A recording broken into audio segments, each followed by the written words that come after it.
Bonjour Mathieu Cizel. Bonjour.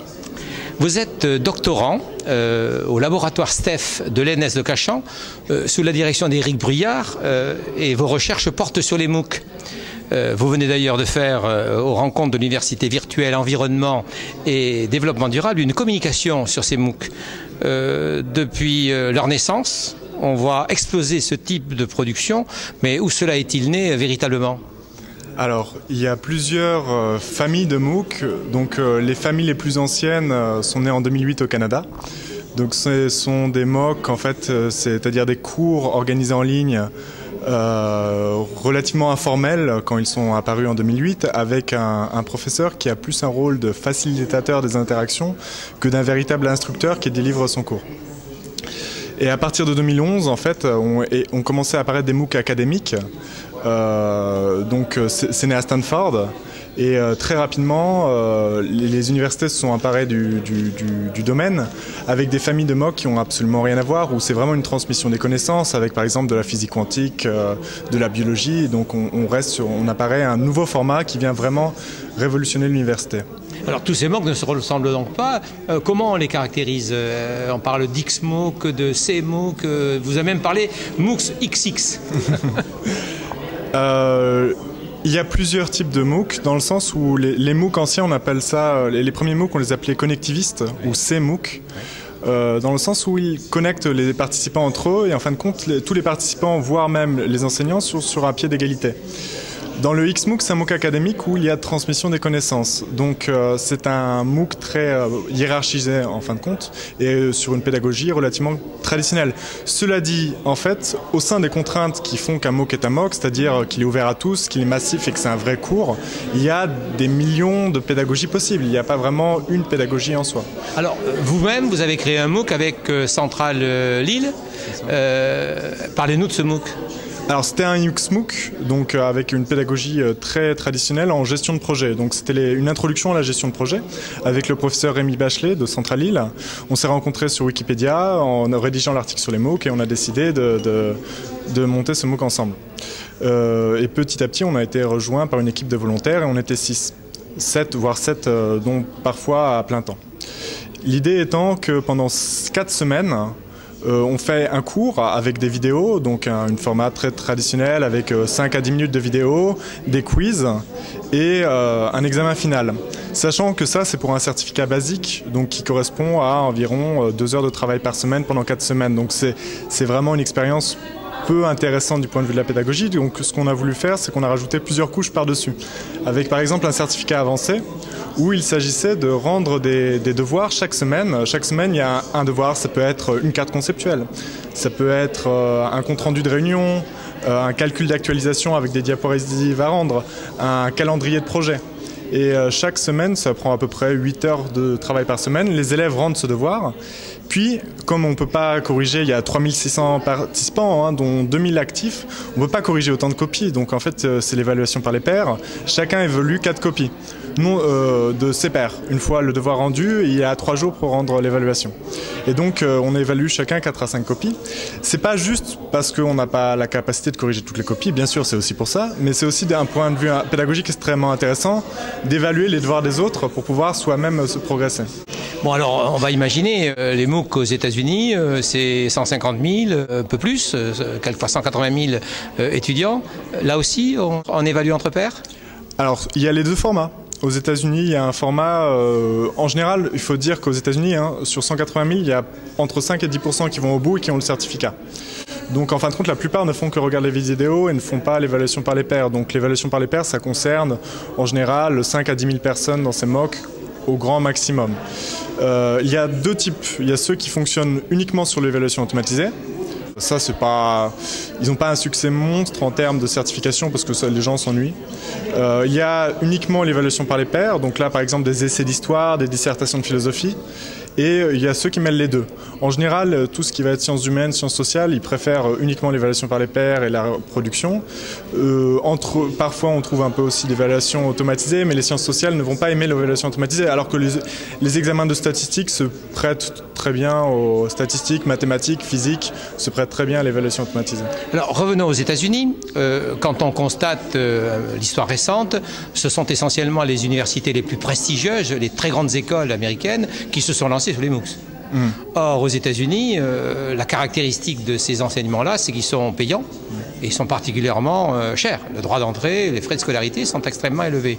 Comment vous expliquez ce fait que des universités payantes décident de mettre en ligne des cours sous forme massive, gratuits? Je pense qu'il y a une différence culturelle entre les universités américaines et françaises qui est vraiment frappante. Les universités américaines fonctionnent presque comme des entreprises. Donc en fin de compte, elles voient ça plus comme un investissement à long terme.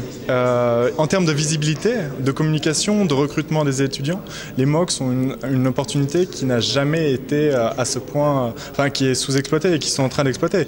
Donc après, ils sont certains de faire des bénéfices indirectement. Et il y a des bénéfices. Une fois qu'on s'est positionné, grosso modo, on est sur une restructuration du marché du savoir, qui est totale. Les MOOC en font partie, c'est pas la seule chose, mais c'est quand même un des acteurs majeurs. Et ils veulent se positionner comme les pionniers du domaine pour pouvoir maîtriser ce marché par la suite. Après, une fois que le marché... Pour le moment, c'est gratuit. Pour le moment, les gens le font à perte. Mais c'est certain qu'il y a un retour sur investissement qui est pensé derrière, avec pas nécessairement que financier, mais aussi financier. Alors, si on pense aux États-Unis, on est obligé également de regarder ce qui se passe en France. Les universités les plus prestigieuses, Polytechnique, Grande École, ont été les premières à faire de même. Or, en France, peut-on parler d'entreprises qui vont envisager un retour sur investissement à long terme ? Disons que la culture d'entreprise, c'est pas vraiment, la culture universitaire française n'est vraiment pas une culture d'entreprise. Et en fin de compte, l'autonomisation des universités, ça a plus conduit à un effondrement des budgets qu'à réellement On a voulu en quelque sorte copier les Américains sans avoir les budgets qui vont derrière, la culture qui va derrière. Donc c'est pas vraiment comme ça qu'ils voient les MOOC. Donc ils sont pas dans cette logique de compétitivité. Alors quelle est la logique alors en France ? Alors qu'en fin de compte, la compétition sur les MOOC à l'échelle internationale, elle est extrêmement forte. Et il est probable qu'en fin de compte, il est plus probable à mon avis que les universités américaines viennent prendre le marché français en traduisant leur MOOC en français, que les universités françaises elles-mêmes occupent le domaine. Et les Américains, alors le problème c'est que les Américains n'ont pas grand-chose à faire de la France, et pour eux ce qu'ils regardent c'est l'Asie. Donc les premiers MOOC bilingues c'est en chinois. Donc c'est Harvard qui a fait ça, là c'est China X, c'est les premiers MOOC bilingues. Et bien sûr, ils vont redescendre marché par marché. Une fois que le marché chinois sera bien occupé, ils pourront s'occuper à des marchés plus intéressants, comme le marché hispanophone ou le marché du Brésil, et éventuellement à la fin la francophonie. Mais on n'est vraiment pas dans leur priorité. En attendant, les universités françaises ont une marge de manœuvre en attendant que les Américains commencent à s'attaquer au domaine. Donc peut-être quelques années à exploiter. Si les universités françaises ratent ce délai, il est probable que d'autres universités prendront. À vrai dire, la francophonie, c'est les Suisses qui ont décidé qu'ils prendraient le lead. Le PFL, donc Polytechnique Lausanne, a lancé les premiers MOOC académiques francophones et est bien déterminé à ne pas s'arrêter là. Donc il est très probable que ce soit les Suisses qui dominent le domaine. En termes de MOOC, ils ont un MOOC Lab à Lausanne, ils sont extrêmement performants, extrêmement bien organisés.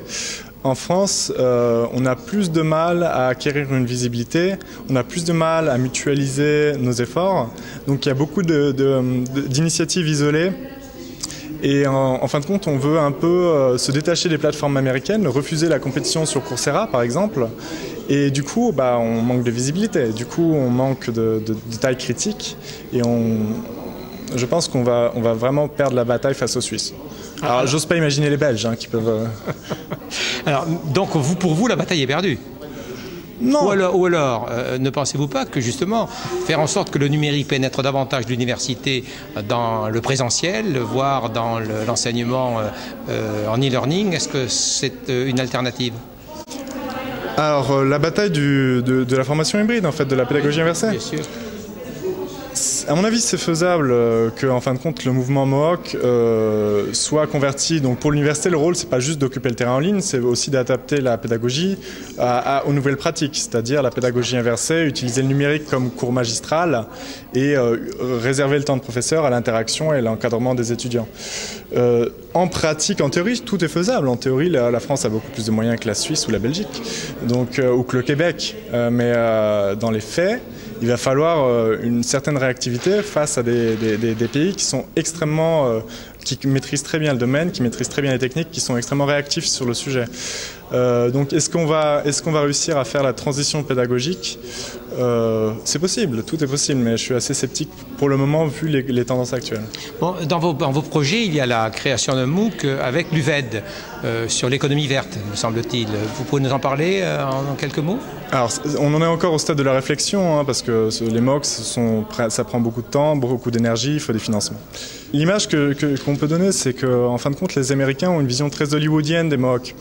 Alors, ils vont faire des MOOC en physique quantique avec le professeur le plus connu du domaine. C'est un peu des profs stars.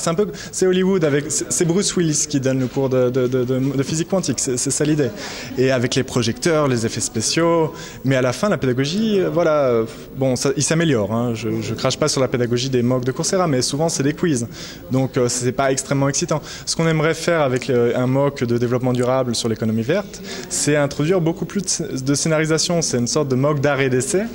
Avec un scénario qui est travaillé, avec par exemple on pensait à introduire des jeux de rôle, c'est une piste, des jeux de rôle comme les systèmes multi-agents où l'un joue le rôle de l'industriel, l'autre joue le rôle de la société civile et un autre encore celui par exemple du service public et on prend 5000 personnes qui jouent ce jeu et dans un MOOC et à la fin le gagnant est celui qui a remporté le jeu. Mais ça c'est une piste, mais il peut y en avoir plein d'autres. Ça peut être plus accès ressources, ça peut être accès ce sont des idées. De toute façon il y a beaucoup d'idées. Après il faut vraiment contraindre par ce qui est faisable techniquement et par l'organisation.